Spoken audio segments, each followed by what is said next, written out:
ఓం నమ శివాయ. కార్తీక పురాణం 6వ అధ్యాయం. దీపదాన విధి మహత్యం.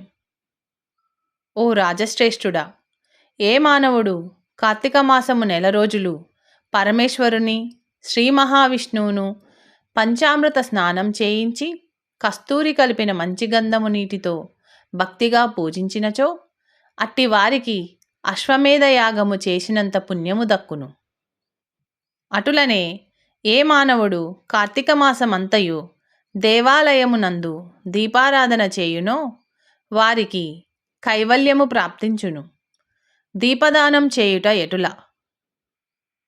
పైడి ప్రత్తి తానే స్వయముగా తీసి శుభ్రపరిచి వత్తులు చేయవలెను. వరిపిండితో గాని గోధుమ పిండితో గాని ప్రమిదవలే చేసి వత్తులు వేసి ఆవు నెయ్యి వేసి దీపం వెలిగించి ఆ ప్రమిదను బ్రాహ్మణునకు దానమియ్యవలెను. శక్తి కొలది దక్షిణ కూడా ఇవ్వవలెను.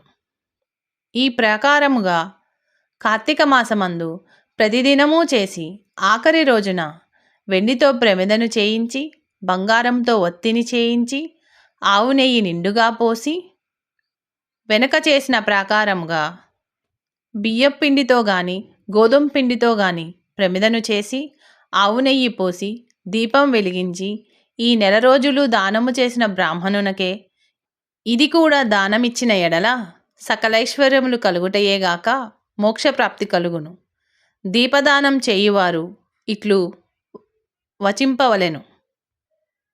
సర్వజ్ఞానప్రదం దివ్యం సర్వసంపస్తుకావహం దీపదానం ప్రదాస్యామి శాంతిరస్తు సదా మమ అని స్తోత్రం చేసి దీపదానం చేయవలెను. దీని అర్థమేమనగా, అన్ని విధముల జ్ఞానం కలుగజేయునదియు సకల సంపదలను నిచ్చునదియు ఈ దీపదానం చేయుచున్నాను, నాకు శాంతి కలుగునుగాక అని అర్థం. ఈ విధముగా దీపదానం చేసిన తర్వాత బ్రాహ్మణ సమారాధన చెయ్యవలెను. శక్తి లేని ఎడల 10 మంది బ్రాహ్మణులకైనను భోజనమిడి దక్షిణ తాంబూలాలను ఇవ్వవలెను. ఈ విధంగా పురుషులు గాని స్త్రీలు గాని ఏ ఒక్కరు చేసినను సిరి సంపదలు విద్యాభివృద్ధి ఆయుర్వృద్ధి కలిగి సుఖింతురు. దీనిని గురించి ఒక ఇతిహాసం గలదు, దానిని వివరించెదను, ఆలకింపుమని వశిష్ఠుడు జనకునితో ఇట్లు చెప్పసాగెను. లుబ్ధ వితంతువు స్వర్గమునకేగుట.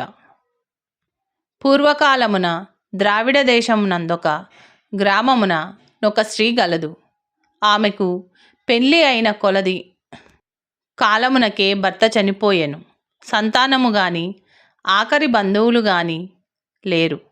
అందుచే ఆమె ఇతరుల ఇండ్లలో దాసి పని చేయుచు అక్కడనే భుజించుచు ఒకవేళ వారి సంతోషము కొలది ఏమైనా వస్తువులిచ్చిన ఎడల ఆ వస్తువులను ఇతరులకు హెచ్చు ధరకు అమ్ముకొనుచు ఆ విధముగా తన వద్ద పోగైన సొమ్మును వడ్డీలకు ఇచ్చి మరింత డబ్బును కూడబెట్టుకొనుచు దొంగలు దొంగలించి కూడా తీసుకువచ్చిన వస్తువులను తక్కువ ధరకు కొని ఇతరులకు ఎక్కువ ధరకు అమ్ముకొనుచు సొమ్ము కూడబెట్టుకొనుచుండెను.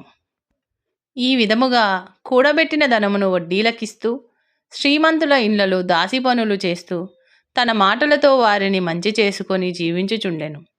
ఎంత సంపాదించినానేమి, ఆమె ఒక్క దినము కూడా ఉపవాసము గాని దేవుని మనసారా ధ్యానించుట గాని చేసి ఎరగదు.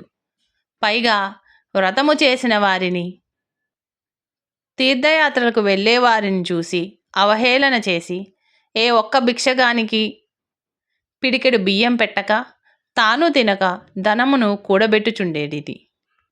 అటులా కొంతకాలము జరిగెను.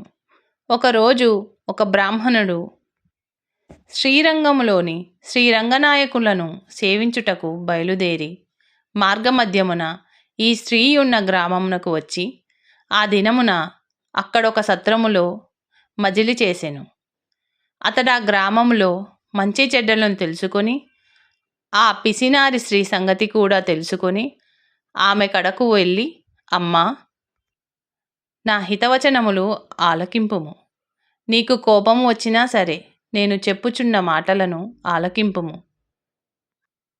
మన శరీరములు శాశ్వతము కావు, నీటి బుడగల వంటివి.